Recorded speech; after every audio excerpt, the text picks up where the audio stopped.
വിവിധ ഭവനങ്ങൾക്കകത്തും വീടുകളിലും വ്യാപാര സ്ഥാപനങ്ങളിലുമൊക്കെ ഇരുന്ന് ഞങ്ങൾ ശ്രമിക്കുന്ന പ്രബുദ്ധരായ എല്ലാ ദേശനിവാസികൾക്കും വീണ്ടും വരുന്ന യേശു ക്രിസ്തുവിന്റെ ധന്യനാമത്തിൽ ഞങ്ങളുടെ സ്നേഹവന്ദനങ്ങൾ അറിയിക്കട്ടെ.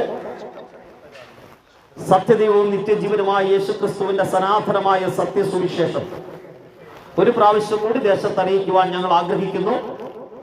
എത്രയോ പ്രസംഗങ്ങൾക്ക് വേദിയായിട്ടുള്ള ഈ പച്ചൂരിന്റെ ദേശത്ത് രാഷ്ട്രീയവും സാംസ്കാരികവും ധാർമ്മികവും ഒക്കെയായ നിരവധി പ്രസംഗങ്ങൾക്ക്, നിരവധി മതപ്രസംഗങ്ങൾക്ക് വേദിയായിട്ടുള്ള ഈ സ്ഥലത്ത് സത്യസുവിശേഷത്തിന്റെ വിളംബരം ഞങ്ങൾ നടത്തുകയാണ്. ചെവിയുള്ളവൻ കേൾക്കട്ടെ എന്നാണ് വേദപുസ്തകം പറയുന്നത്. നിങ്ങൾക്ക് സ്വീകരിക്കാൻ കഴിയുന്നത് സ്വീകരിക്കുക, തള്ളിക്കളയാവുന്നത് തള്ളിക്കളയുക. അറിയിക്കുക എന്നത് ഞങ്ങളുടെ ഉത്തരവാദിത്തമാകയാൽ ഞങ്ങളോട് ഞങ്ങളുടെ കർത്താവ് കൽപ്പിച്ചിരിക്കുന്ന കൽപ്പനയാകയാൽ ഇത് തെരുക്കോണുകളിൽ ഞങ്ങൾ വിളിച്ചു പറഞ്ഞുകൊണ്ടിരിക്കുന്നു. 2000 വർഷമായി ലോകത്തിന്റെ തെരുക്കോണുകളിൽ ഈ സുവിശേഷ സന്ദേശം അറിയിച്ചുകൊണ്ടിരിക്കുകയാണ്. ലോകത്തിന്റെ എല്ലാ വൻകരകളിലും എല്ലാ ദേശങ്ങളിലും ഈ സുവിശേഷം അഹോരാത്രം പ്രസംഗിക്കപ്പെട്ടുകൊണ്ടിരിക്കുന്നു. എന്തുകൊണ്ടാണ് എന്ന് ചോദിച്ചാൽ, മറ്റൊരു സന്ദേശത്തിനും മനുഷ്യനെ പാപത്തിൽ നിന്ന് പുറത്തു കൊണ്ടുവരുവാൻ, മനുഷ്യനെ ആത്മരക്ഷയിലേക്ക് നടത്തുവാൻ കഴിഞ്ഞിട്ടില്ല. ഇവിടെ നിരവധി പ്രസംഗങ്ങൾ നമ്മൾ കേട്ടിട്ടുണ്ടെങ്കിലും ആ പ്രസംഗങ്ങളൊന്നും മനുഷ്യനെ പാപത്തിൽ നിന്ന് പുറത്തു കൊണ്ടുവന്നിട്ടില്ല, മനുഷ്യനെ ആത്മരക്ഷയിലേക്ക് നയിച്ചിട്ടുമില്ല. ഞങ്ങൾ പ്രസംഗിക്കുന്നത് ഒരു മതപ്രസംഗമല്ല. കാരണം ഞങ്ങൾ ഒരു മതത്തിന്റെ വക്താക്കളും അല്ല, ഞങ്ങൾ ക്രിസ്തു മതത്തിന്റെ വക്താക്കളുമല്ല.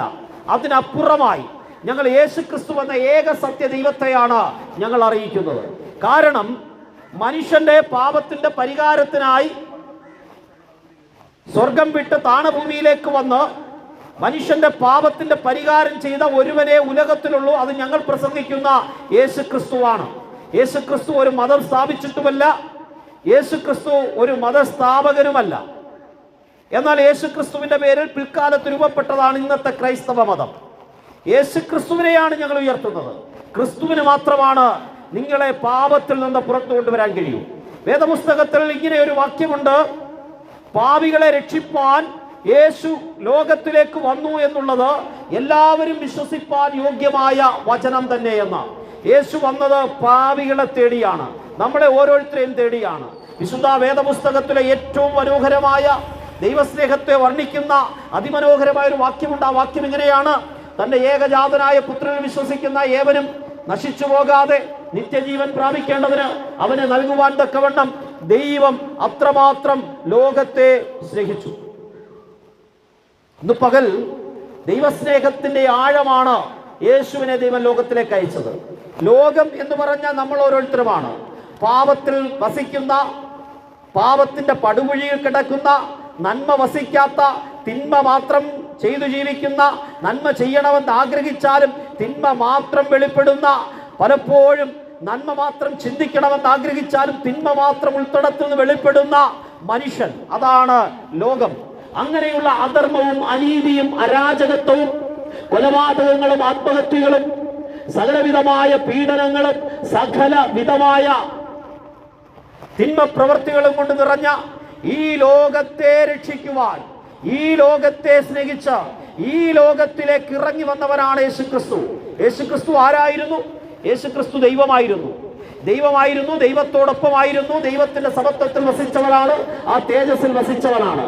എന്ന പാപിയായ മനുഷ്യനെ സ്നേഹിച്ച്, അധർമ്മം മാത്രം ചെയ്ത് ജീവിക്കുന്ന മനുഷ്യനെ സ്നേഹിച്ച്, അവ്യക്തനായ, യാതൊരു പ്രയോജനവുമില്ലാത്ത, ബലഹീനനായ നമ്മെ സ്നേഹിച്ച, സ്വർഗം വിട്ട യേശു ഈ ഭൂമിയിലേക്ക് ഇറങ്ങി വരുവാനിടയായി. ഞങ്ങൾ പ്രസംഗിക്കുന്ന യേശു ക്രിസ്തു ആരെങ്കിലുമൊക്കെ ആരാധിച്ച് ദൈവമാക്കിയവനല്ല, മറിച്ച് ദൈവമായിരുന്നവനാണ്. അനാദിയിലെ ദൈവമായിരുന്നവൻ, എന്നേക്കും നിത്യനായ ദൈവമായിരുന്നവൻ, സ്വർഗം വിട്ട് ഈ ഭൂമിയിൽ ഇറങ്ങി വന്നവനാണ്. ആരെങ്കിലുമൊക്കെ ആരാധിച്ച് ക്ഷേത്രങ്ങൾ പണിഞ്ഞ്, ആരാധനാലയങ്ങൾ പണിഞ്ഞ് അതിനകത്തിരുത്തി ദൈവമാക്കി മാറ്റിയ ഒരു മനുഷ്യ ഗുരുവിനെ കുറിച്ചല്ല ഞങ്ങൾ പ്രസംഗിക്കുന്നത്. അതിനപ്പുറം ദൈവമായിരുന്നവൻ സ്വർഗം വിട്ട് താണഭൂമിയിലേക്ക് ഇറങ്ങി വന്ന യേശുവിനെയാ ഞങ്ങൾ പരിചയപ്പെടുത്തുന്നത്. ഇന്ന് പകൽ ഞങ്ങൾ നിങ്ങളോട് പറയട്ടെ, യേശു ഭൂമിയിലേക്ക് വന്നത് പാപിയെ തേടിയാണ്, പാപികളായ മനുഷ്യനെ തേടി, യാതൊരു നന്മയും വസിക്കാത്ത മനുഷ്യനെ തേടി, മനുഷ്യ ജീവിതത്തിന്റെ സമാധാനം നഷ്ടപ്പെട്ട്, സന്തോഷം നഷ്ടപ്പെട്ട്, ദൈവത്തോടുള്ള ബന്ധം നഷ്ടപ്പെട്ട്, കർമ്മങ്ങളും ആചാരങ്ങളും അനുഷ്ഠാനങ്ങളും ചെയ്ത് ദൈവത്തെ പ്രസാദിപ്പിക്കാൻ ശ്രമിച്ച് യാതൊരു വിധത്തിലും ദൈവത്തെ പ്രസാദിപ്പിക്കാൻ കഴിയാതെ മരണഭയത്തിലും പ്രാണഭയത്തിലും മരണത്തിനു വേണ്ടി, നിത്യമായ ന്യായവിധിക്ക് വേണ്ടി ഒഴിയപ്പെട്ട് കിടക്കുന്ന മനുഷ്യരെ തേടി ഈ ലോകത്തിലേക്ക് വന്നവനാണ് യേശുക്രിസ്തു. യേശുക്രിസ്തു സത്യദൈവമായിരുന്നു. അതേസമയം യേശുക്രിസ്തു പൂർണ്ണ മനുഷ്യനുമായിരുന്നു. നമ്മെപ്പോലെ എല്ലാവിധമായ അനുഭവങ്ങളിലൂടെയും ജീവിച്ച് ഒരു കന്യകയിൽ നിന്ന് ഭൂമിയിൽ ജന്മമെടുത്തവനാണ് യേശുക്രിസ്തു. പ്രവചനത്തിന്റെ നിവൃത്തി പോലെ പുരുഷ സ്പർശമേൽക്കാതെ ഒരു കന്യകയിൽ നിന്ന് പ്രകൃതിയുടെ നിയമത്തിന് വിരുദ്ധമായി ഈ ഭൂമിയിൽ പരിശുദ്ധാത്മാവിനാൽ ഉൽപ്പാദിതമായി യേശുക്രിസ്തു ഭൂമുഖത്തേക്ക് വന്ന് ഒരു കുടുംബത്തിനകത്ത് വസിച്ച്, ഒരു കുടുംബത്തിനകത്തെ പ്രതിസന്ധിയും, ഒരു കുടുംബത്തിന്റെ അകത്തെ പ്രശ്നങ്ങളും, ഒരു കുടുംബത്തിനകത്തെ വേദനകളും ബലഹീനതകളും ഒക്കെ കണ്ടറിഞ്ഞ് സമൂഹത്തിന്റെ നടുവിൽ സമൂഹം തള്ളപ്പെട്ട, മാറ്റി നിർത്തിയ മുക്കുവന്മാരും ഇടയന്മാരും ചുങ്കക്കാരും പാവികളും വേശ്യകളുമായ മനുഷ്യരുടെ നടുവിൽ വസിച്ച് അവരെ ആശ്വസിപ്പിച്ച്, അവർക്ക് ആശ്വാസം പകർന്നു കൊടുത്ത്, അവർക്ക് ധാർമ്മികമായ ഉപദേശം കൊടുത്ത്, അവരെ ദൈവത്തോട് ബന്ധിപ്പിക്കുവാൻ ആവശ്യമായ നന്മകൾ പകർന്ന്, അവരെ സമാധാനമില്ലാതെ അസമാധാനത്തിന്റെ നടുവിൽ, നിരാശയുടെ നടുവിൽ ആത്മഹത്യയിലേക്ക് പോയ ജനത്തെ പ്രത്യാശയിലേക്ക് നടത്തിയവനാണ് യേശുക്രിസ്തു. യേശുക്രിസ്തു ജീവിച്ചിരുന്ന കാലഘട്ടത്തിൽ പാലസ്തീനായുടെ 200 മൈൽ ചുറ്റളവിൽ മാത്രമാണ് യേശു യാത്ര ചെയ്തത്. ആ ചുറ്റളവിൽ യേശു യാത്ര ചെയ്തിടത്തൊക്കെയും രോഗികളെ അവൻ സൗഖ്യമാക്കി. കുഷ്ഠരോഗികൾ, തളർവാദ രോഗികൾ, എഴുന്നേൽക്കാൻ കഴിയാതെ കിടന്ന പക്ഷവാത രോഗി, അപ്പോൾ തന്നെ കുരുടന്മാരായ വ്യക്തികൾ, ചെകിടന്മാരായ വ്യക്തികൾ, ഊമന്മാരായ വ്യക്തികൾക്കൊക്കെ ആശ്വാസവും സൗഖ്യവും പകർന്നു. മരണം കൊണ്ട് അവസാനിച്ചു എന്ന് ചിന്തിച്ച ലാസറിനെ കുഴിമാടത്തിൽ നിന്ന് യേശു ജീവനിലേക്ക് വിളിച്ചു വരുത്തി. മരണം കൊണ്ട് അവസാനിച്ചു എന്ന് ചിന്തിച്ച നയില്ല വിധവയുടെ മകന്റെ മേൽ ജീവൻ പകർന്നു. യൈറോസിന്റെ മകളെ ജീവനിലേക്ക് മടക്കി കൊണ്ടുവന്നു. അങ്ങനെ മരിച്ചവരെ ഉയർപ്പിച്ചവനായി, അത്ഭുതങ്ങൾ ചെയ്ത് അടയാളങ്ങൾ ചെയ്ത സമുദ്രത്തിന്റെ മുകളിലൂടെ നടന്ന് ഭൂതഗ്രസ്തരെ വിടുവിച്ച്, പിശാച് ബാധിച്ച ബന്ധിതരായ പ്രിയപ്പെട്ടവർക്ക് മോചനം കൊടുത്ത് ഈ ഭൂമുഖത്ത് ദൈവരാജ്യത്തിന്റെ സുവിശേഷം യേശു അറിയിപ്പാനിടയായി. ഞങ്ങൾ നിങ്ങളോട് വിളിച്ചു പറയട്ടെ, യേശു ക്രിസ്തുവിന്റെ പ്രസക്തി അതിനും അപ്പുറമാണ്. കാരണം യേശു ക്രിസ്തു ഇവിടെ വന്ന് രോഗികളെ സൗഖ്യമാക്കി, ഭൂതഗ്രസ്തരെ വിടുവിച്ചു, മരിച്ചവരെ ഉയർപ്പിച്ചു. ഇതൊക്കെ സത്യമാണ്. എന്നാൽ അതിനപ്പുറമായി പാപത്തിന്റെ അടിത്തട്ടിൽ വീണുപോയ മനുഷ്യനെ പാപത്തിൽ നിന്ന് കോരിയെടുക്കുവാൻ, മനുഷ്യന്റെ പാപത്തിന്റെ പരിഹാരം ചെയ്യുവാനാണ് യേശു ലോകത്തിലേക്ക് വന്നത്. യേശു വന്നത് പാപിയായ മനുഷ്യന് പകരക്കാരനായി അവന്റെ ശിക്ഷയെ ഏറ്റെടുത്ത് മനുഷ്യനെ പാപത്തിൽ നിന്ന് പുറത്തു കൊണ്ടുവരുവാൻ, അവന്റെ ഫലമായി അവൻ അനുഭവിക്കുന്ന ശാപത്തിൽ നിന്ന് അവനെ പുറത്തു കൊണ്ടുവരുവാനാ യേശു ലോകത്തിലേക്ക് വന്നത്. യേശു ലോകത്തിൽ വന്നു സകല മനുഷ്യന്റെയും പാപം യേശു സ്വന്തം ശരീരത്തിൽ ഏറ്റെടുക്കുവാനിടയായി. ലോകത്തിൽ ഒരുപാട് ഗുരുക്കന്മാരും മത നേതാക്കന്മാരും മതസ്ഥാപകന്മാരും പ്രവാചകന്മാരും ഒക്കെ വന്നിട്ടുണ്ട്. അവരാരും പറഞ്ഞില്ല നിന്റെ പാപം ഞാൻ എൻ്റെ ശരീരത്തിൽ വഹിക്കുന്നുവെന്ന. എന്നാൽ യേശു സകല മനുഷ്യന്റെയും പാപം സ്വന്തം ശരീരത്തിൽ ഏറ്റെടുക്കുവാനിടയായി തീർന്നു. ഈ യേശുവിനെ നോക്കിക്കൊണ്ട യോഹന്നാൻ സ്നാപകൻ വിളിച്ചു പറഞ്ഞത്, ഇതാ ലോകത്തിന്റെ പാപങ്ങൾ ചുമക്കുന്ന ദൈവത്തിന്റെ കുഞ്ഞാട്. എന്റെയും എന്നെ കേൾക്കുന്ന ഈ പച്ചൂരിലെ ദേശനിവാസികളുടെയും ഈ ലോകം മുഴുവനുള്ള സകല മനുഷ്യന്റെയും, ഇന്നയോളം ഭൂമിയിൽ ജനിച്ചിട്ടുള്ള സകല മനുഷ്യന്റെയും, ഇനി ഭൂമിയിൽ ജനിക്കാനുള്ള സകല വ്യക്തികളുടെയും പാപം യേശു സ്വന്തം ശരീരത്തിൽ ഏറ്റെടുത്തു. അങ്ങനെ യേശു മാനവകുലത്തിന് വേണ്ടി പാപമായി മാറി. പാപിയായി മാറി എന്നല്ല, പാപമായി മാറി. യേശുവിൽ പാപമില്ലായിരുന്നു, പാപം ചെയ്തിട്ടില്ല, പാപത്തെക്കുറിച്ച് അറിവില്ല. കാരണം അവൻ ദൈവപുത്രനായിരുന്നു. പരമപരിശുദ്ധനായ ദൈവപുത്രനായ യേശു ക്രിസ്തു ദൈവമായിരുന്നവൻ. അവന്റെ മേൽ മാനവകുലത്തിന്റെ മുഴുവൻ പാപവും ചുമത്തപ്പെട്ടു. അങ്ങനെ മനുഷ്യന്റെ പാപത്തിന്റെ പരിഹാരത്തിനായി യേശു കാൽവരിയിൽ 2 ദുഷ്പ്രവർത്തിക്കാരുടെ നടുവിൽ ഒരു മനുഷ്യന് തോന്നാത്തവണ്ണം വിരൂപനാക്കപ്പെട്ട്, ശരീരം മുഴുവൻ ഊജാൽ കീറുന്നത് പോലെ അടിച്ചു കീറപ്പെട്ടവരായി, മുൾമുടി ശിരസിൽ ധരിച്ചവരായി, നഗ്നനാക്കപ്പെട്ടവരായി, അപമാനം സഹിച്ചവരായി, എല്ലാവരും തള്ളിക്കളയപ്പെട്ടവരായി, കൂടെ നടന്ന ആ ശിഷ്യൻ പോലും ഒറ്റിക്കൊടുക്കപ്പെട്ടവനായി, കൂടെ നിന്നവരെല്ലാം ഓടിപ്പോയ അനുഭവത്തിൽ, കൂടെ നടന്ന അരുമ ശിഷ്യൻ തള്ളിക്കളഞ്ഞ അനുഭവത്തിൽ ഇന്ന് പകൽ ഞങ്ങൾ വിളിച്ചു പറയട്ടെ, യേശു ക്രൂശിൽ പ്രാണനെ വെടിയുവാനിടയായി തീർന്നു. യേശു ക്രൂശിൽ പ്രാണനെ വെടിയുമ്പോ നിലവിളിയോടുകൂടി യേശു വിളിച്ചു പറഞ്ഞ ഒരു ശബ്ദമുണ്ട്, സകലതും നിവർത്തിയായി. മനുഷ്യന്റെ പാപത്തിന്റെ പരിഹാരത്തിനായി എന്തൊക്കെ ശിക്ഷയുണ്ടോ ആ സകല ശിക്ഷയും യേശു കാൽവരി ക്രൂശിൽ നിർവഹിപ്പാൻ ഇടയായി തീർന്നു.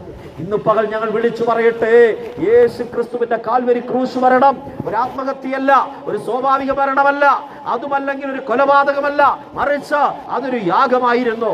മാനവകുലത്തിന്റെ പാപത്തിന്റെ പരിഹാരത്തിനായി യുഗങ്ങൾക്ക് മുമ്പേ തീരുമാനിക്കപ്പെട്ട അറുക്കപ്പെട്ട കുഞ്ഞാടായ യേശു ക്രിസ്തു കാൽവരിയിൽ യാഗമായി തീർന്നു. മനുഷ്യന്റെ പാപത്തിന്റെ പരിഹാരത്തിനായി ഒരൊറ്റ യാഗം, യേശു ക്രിസ്തുവിന്റെ യാഗം. യേശു ക്രിസ്തുവിന്റെ യാഗത്തിലൂടെ സകല പാപത്തിന്റെയും പരിഹാരം നിർവഹിപ്പാനിടയായി തീർന്നു. അതുകൊണ്ട് യേശു ക്രിസ്തുവിൽ വിശ്വസിക്കുന്നവർക്ക് സൗജന്യമായി പാപമോചനമുണ്ട്. പാപമോചനത്തിനായി തീർത്ഥാടനം നടത്തണ്ട, പാപമോചനത്തിനായി ദീർഘദൂരങ്ങൾ യാത്ര ചെയ്ത സ്നാനവും തപവും ജപവും നടത്തണ്ട, പാപമോചനത്തിനായി സഞ്ചയനവും അടിയന്തരവും ചാത്തവും ഒന്നും നടത്തണ്ട, പാപമോചനത്തിനായി ഹജ്ജ് നടത്തണ്ട, പാപമോചനത്തിനായി ഒരു കർമ്മങ്ങളും ചെയ്യണ്ട. കാരണം സകല പാപമോചനവും യേശുവിന്റെ ക്രൂശിലൂടെ നിർവഹിക്കപ്പെട്ടു കഴിഞ്ഞു. അതുകൊണ്ട് യേശു ക്രിസ്തുവിന്റെ ക്രൂശ് മരണത്തിൽ വിശ്വസിക്കുന്നവർക്ക് സൗജന്യമായി പാപമോചനം ലഭിക്കുകയാണ്. അവന്റെ പുത്രനായ യേശുവിന്റെ രക്തം സകല പാപവും പോക്കി നമ്മെ ശുദ്ധീകരിക്കുന്നു. ക്രിസ്തുവിൽ വിശ്വസിക്കുന്നവർക്ക് പാപത്തിന്റെ മോചനമുണ്ട്. എത്ര കൊടുംപാപിക്കും, എത്ര രക്താംബരം പോലെ കടുംചുവപ്പേറിയ പാപവും യേശു ക്രിസ്തുവിന്റെ രക്തത്താൽ ഇന്ന് പകൽ സൗജന്യമായി മോചിക്കപ്പെടുകയാണ്. നിങ്ങൾ എത്ര വലിയ പാപത്തിന്റെ അവസ്ഥയിലാകട്ടെ, വീട്ടുകാർ ക്ഷമിക്കില്ല, നാട്ടുകാർ ക്ഷമിക്കില്ല, കുടുംബക്കാർ ക്ഷമിക്കില്ല, കോടതികൾ ക്ഷമിക്കില്ല, ജയിലറകൾ ക്ഷമിക്കില്ല, പോലീസ് സ്റ്റേഷൻ ക്ഷമിക്കില്ല, ഭരണഘടനകൾ ക്ഷമിക്കില്ല. എന്നാൽ ഇന്ന് പകൽ സകല പാപവും ക്ഷമിച്ചു കിട്ടുന്ന ഒരിടം ഉലകത്തിലുണ്ട്. അത് ഞങ്ങൾ വിളിച്ചു പറയട്ടെ, അത് യേശു ക്രിസ്തുവിന്റെ സന്നിധിയാണ്. ക്രിസ്തുവിന്റെ സന്നിധിയിലേക്ക് വന്ന് ഞാൻ പാപിയാണെന്ന് ആര് പറയുന്നു, അവർക്ക് പാപമോചനം സൗജന്യമായി ലഭിച്ചു. ഇതിനുവേണ്ടി യാതൊരു നന്മയും കൊടുക്കണ്ട, ഇതിനുവേണ്ടി യാതൊരു വിധമായ സമ്പത്തും കൊടുക്കണ്ട. നിങ്ങൾക്ക് സൗജന്യമായി പാപമോചനം യേശു നൽകുകയാണ്. പ്രിയമുള്ളവരെ, ഇങ്ങനെ പറയുന്നു, യേശു ക്രിസ്തുവിൽ വിശ്വസിക്കുന്നവർക്ക് സൗജന്യമായി പാപമോചനവും വീണ്ടെടുപ്പുമുണ്ട്. പാപം ചെയ്ത് പിശാചിന്റെ അടിമത്തത്തിലേക്ക് പോയി പിശാചിന്റെ അടിമത്തത്തിൽ ജീവിക്കുന്ന മനുഷ്യരെ ആ പിശാചിന്റെ അടിമത്തത്തിൽ നിന്ന് വീണ്ടെടുക്കുവാൻ യേശുവിന് കഴിയും. സൗജന്യമാ, ഒന്ന് വിശ്വസിച്ചാൽ മതി. നിങ്ങളുടെ കുടുംബം പൈശാചികമായ സ്വാധീനത്തിലും പൈശാചികമായ അടിമത്തത്തിലുമാണോ, നിങ്ങളെ അതിൽ നിന്ന് വിടുവിക്കുവാൻ ഒരു വിധത്തിലുള്ള ആ വിചാര കർമ്മങ്ങൾക്കും കഴിയില്ല. അതിനപ്പുറമായി ഒരൊറ്റ മാർഗമേ ഉള്ളൂ, ക്രിസ്തുവിൽ വിശ്വസിക്കുക. സകല ബന്ധനങ്ങളും അഴിച്ച് നിങ്ങളെ സ്വതന്ത്രമാക്കുവാൻ, നിങ്ങളുടെ കുടുംബത്തെ സ്വതന്ത്രമാക്കുവാൻ യേശുവിന് കഴിയും. യേശു നിങ്ങളെ സ്വതന്ത്രമാക്കും. അവൻ നിങ്ങളെ സ്വതന്ത്രമാക്കുവാൻ വേണ്ടിയാ ഈ ഭൂമിയിലേക്ക് വന്നത്.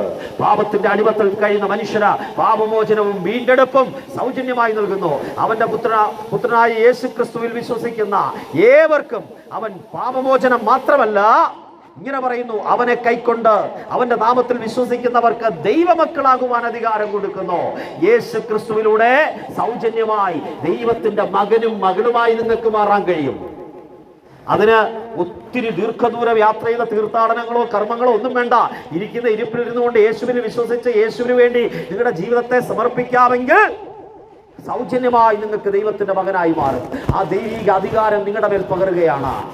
അതുകൊണ്ട് സൗജന്യമായി നിങ്ങൾക്ക് ദൈവത്തിന്റെ മകനായി മാറാൻ കഴിയും. അടുത്തത് പറയുന്നു, ക്രിസ്തുവിൽ വിശ്വസിക്കുന്നവർക്ക് നിത്യജീവനുണ്ട്.